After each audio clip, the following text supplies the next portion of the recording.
Welcome back to Andersen Acres. We're here in the kitchen again, and today we are going to make a cinnamon currant buttermilk biscuit. Okay? I know it's a mouthful.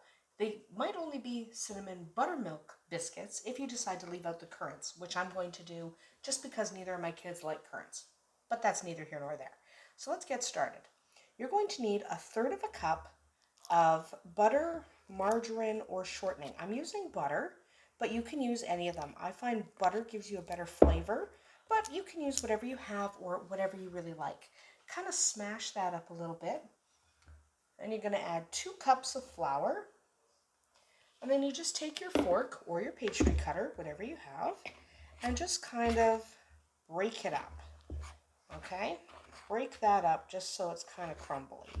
That's all you're doing. You're not mixing it because this isn't enough to mix. Okay, so we're just breaking up that butter or margarine or shortening, whichever. Okay, now we're going to add our other dry ingredients. We're going to add 1/4 of a cup of sugar. These are a sweet biscuit, remember, so we do need some sugar in here. There we go.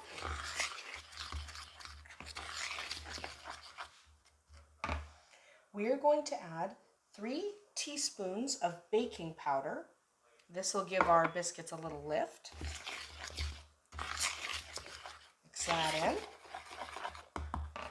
1 teaspoon of salt. I'm just using table salt right now, but you can use any salt you've got.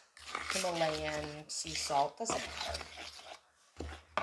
1 teaspoon of ground cinnamon. We need that for our cinnamon flavor. And we're going to do 1/4 teaspoon of baking soda. Now that little bit of baking soda will just kind of even out the texture in this particular biscuit. Okay, those are our dry ingredients. Now for our wet ingredient. We need about 3/4 of a cup of buttermilk. If you don't have buttermilk, use a little bit of milk and then use a little bit of milk and add a teaspoon of vinegar and let it sit for 10 minutes. Okay, that'll approximate buttermilk. You could also use a heavy cream or even a whipping cream in this recipe. Okay, once it kind of looks like that, you're going to get rid of the fork and you're going to use your hands. Now, while you're mixing your dough, you want to heat your oven to 450 degrees Fahrenheit. Biscuits bake at a higher temperature, remember. Okay, so our dough's not going to get perfectly mixed in the bowl, all right? That's why we're going to turn it out on our silicone baking mat. Scrape what you need out of the bowl and get rid of the bowl. It's at this point that if you were going to add your currants, so I have my currants here, I'm not adding them, but if you wanted to add your currants, you would take your currants and add about 1/2 cup of dried currants. You could add raisins if you don't have currants. So you could do a cinnamon raisin or a cinnamon currant, or just do cinnamon. I know usually I do add the extra ingredients to mine, but I'm not going to because my kids are going to eat this and they do not like currants or raisins. No, they suck, but that's the way it is. So you're just going to really work this, okay, and get all your stuff incorporated. If you need a little bit extra liquid, because I obviously do need a little bit extra liquid, I'll show you what to do.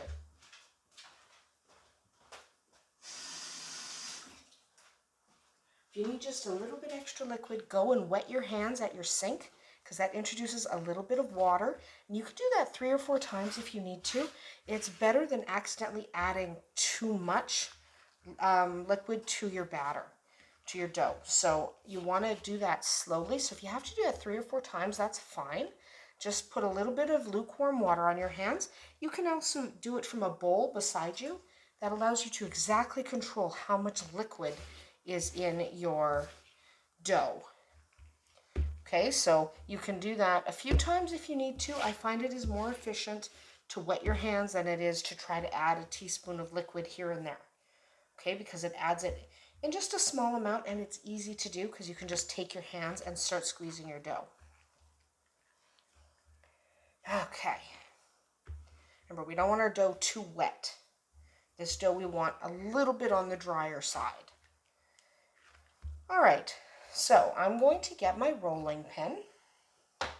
Okay, I'm using an adjustable rolling pin here because I want to roll out my dough to exactly 3/8 of an inch thick, not any thicker than that.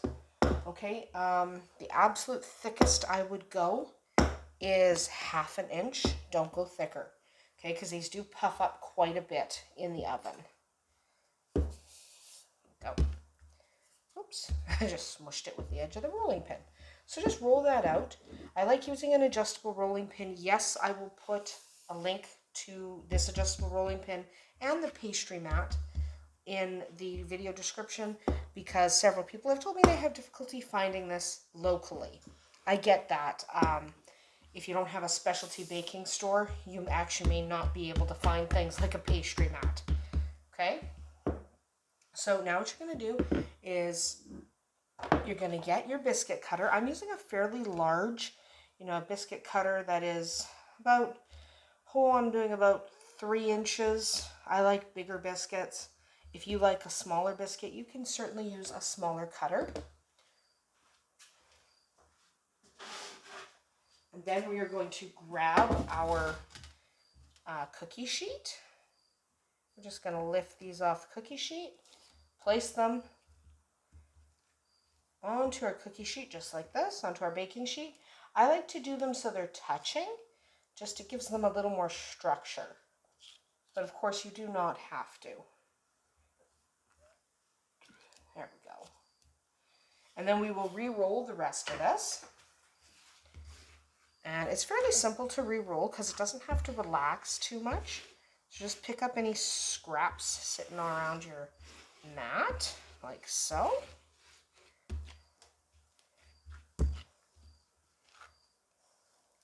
I hear a cricket right now, which is why I keep stopping because I'm listening for the dang cricket. Where's the cricket? I don't know.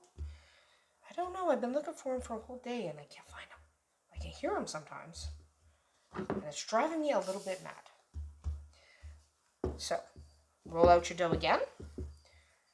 So this dough is pretty forgiving, so it doesn't really matter how many times you have to re-roll it. It doesn't really get annoying.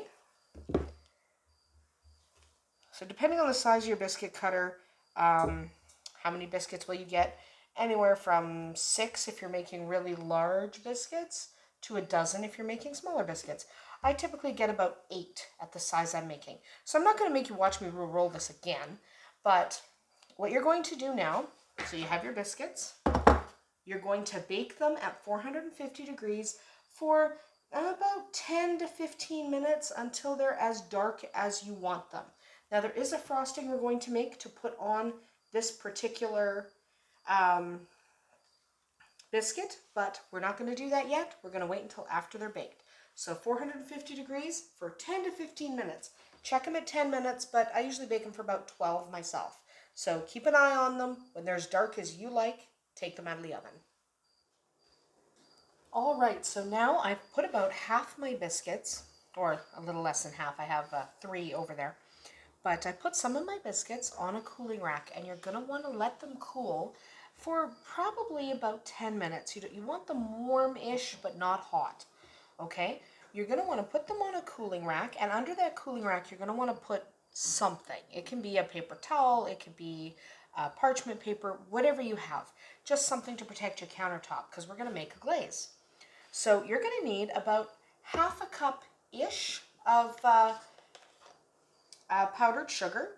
It might be called icing sugar where you are. It doesn't matter what it's called. But powdered sugar, and to that you're going to add probably 2 or 3 tablespoons of milk.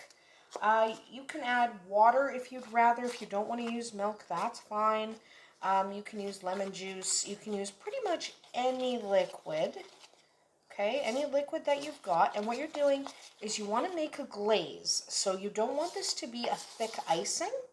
You just want this to be something, a pourable glaze. Okay? Just going to move my milk out of the way. There we go.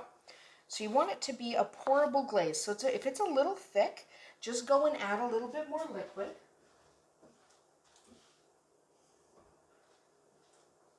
And remember, what liquid you use is entirely up to you, okay? So I'm using milk, but you can use a lemon juice or an orange juice, pineapple juice, whatever flavor you think goes pretty well with your biscuits. Now, to that, once you have kind of a pourable glaze like that, what you want to do is you want to get some cinnamon, okay? A little bit of cinnamon, and you're just going to do a couple of shakes of cinnamon. So you're talking, it'll be about 1/8 of a teaspoon kind of thing. Very, very little. You don't need a ton of cinnamon, okay? Just to kind of punch up your glaze. So a little bit of cinnamon into your glaze.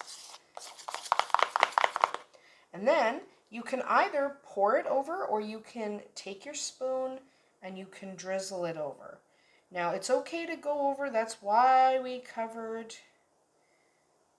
So the reason why we put the paper towel down is so that this can drip off, no problem. Okay?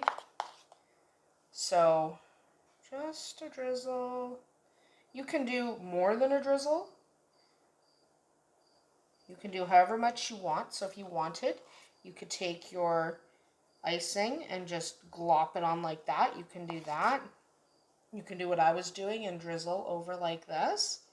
And remember, you can go over it and not have a big deal because, I'm just going to get that dripping down the sides a little bit, because we have the paper towel underneath. So you can go over and not make too much of a mess. Okay, so you can do it however you like, whatever pattern you like. You can even leave the glaze off entirely. And once you have a glaze on here, what you're going to do is you're going to set them aside to dry, like just leave them sitting on here to dry for probably about 10 minutes. Okay, so you want them to set up for about 10 minutes. Remember, this step is optional. You do not have to put a glaze on your biscuits if you don't want to. But this particular biscuit does really well with a glaze. It's quite delicious. Get off my spoon. So remember, you can do it however you like.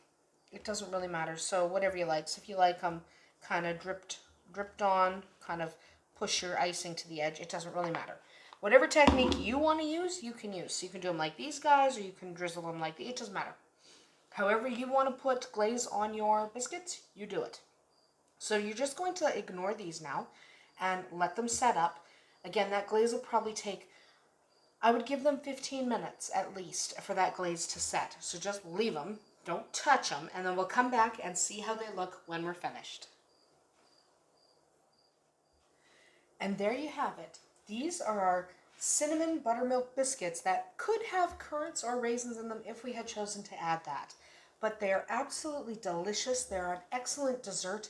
They're really quick to make. So if you ever need a dessert, don't have time to make a dessert, you can whip this up, no time at all, and please pretty much everyone at the table. Because they're really simple ingredients, I'm sure you have most of these things in your fridge and cupboard.